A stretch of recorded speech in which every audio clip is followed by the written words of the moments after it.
My dear TBDJ family, I am, as I know all of you are, just heartbroken over the announcement yesterday that amongst many other measures to try to get this pandemic under control in Quebec, the government has shut down shuls, houses of worship. We are no longer able to meet, no minyanim, everything that went on in the shul.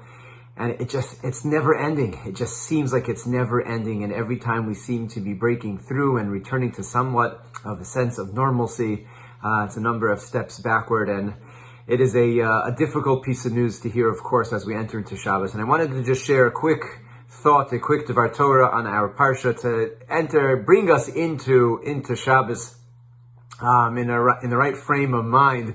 The truth is, the way that the Parshas are broken down between last week's Parsha and this week's Parsha, we're left on a cliffhanger. And what I mean by that is at the very end of last week's Parsha, Moshe has returned back to the land of Mitzrayim. He has shared the news with the elders of the Jewish people, with the nation, that Hashem has sent him to redeem them. He has shown them all of the signs. They believe him. They're excited. But when Moshe showed up in front of Paro and said, "We're leaving," Paro, of course, denies. He says, "Wait, who's this Hashem? I'm not interested at all." And then he takes away the straw, the raw materials that the Jews were using to make their bricks. And he says, "You still need to produce the same amount of bricks," and it becomes a completely back-breaking task that they are now faced with. To the degree that at the very end of last week's Parsha, the Torah describes that when the nation, the Jews, would see Moshe and Aaron, he would yell at them and they would say, "Why did you show up? Since you've gotten here, it's only gotten worse for us. This is terrible. You've made us despicable in the eyes of the Egyptians." And Moshe hears this, and then Moshe turns around to Hashem and says the same thing. "Why did you send me? This has been a disaster for the people. From the moment I showed up, it's only gotten worse. Nothing has gotten better. There's been no redemption. I haven't saved anyone. Why? Why did you do this?" And Hashem says, "Now you'll see." And then the Parsha ends. We have a whole week in which things have only gotten worse, and Hashem says, "Don't worry. Don't worry." And then our Parsha this week opens up with the famous 4 languages of redemption, which Hashem says to Moshe, "You're going to see now what's going to happen. I've revealed myself in the past to Avram, Yitzchak, and Yaakov, but I never revealed myself the way I'm about to do it now. Now you're going to see me in my full glory. I'm going to take these people out. I'm going to bring them to the land that I promised them. You're going to see."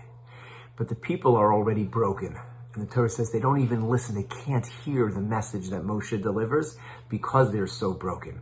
And this, from last week to this week, is such a critical message in the concept of redemption, in which the Redeemer has come. Moshe showed up.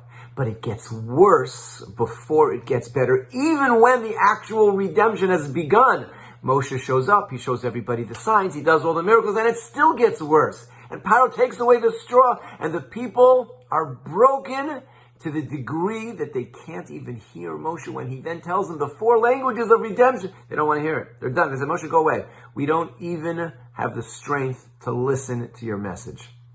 And so is the nature of redemption. It's a few steps forward, and then it's a couple of steps back.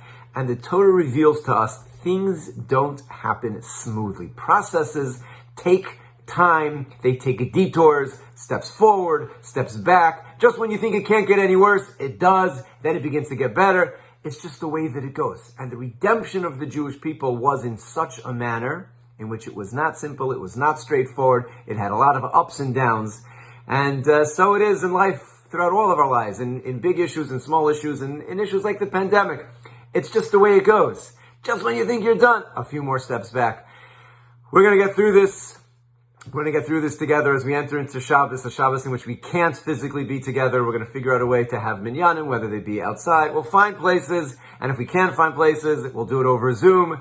And eventually this will end, and we'll be able to get back together, and we'll continue our steps forward. And most importantly is that we stay safe, we stay healthy, we stay connected to each other, we stay upbeat and uplifted as we go through this together. We will get through this together, and God willing, Mirz Hashem soon, as much as a return to normal as we can. I wish you all a wonderful, healthy, and safe Shabbos.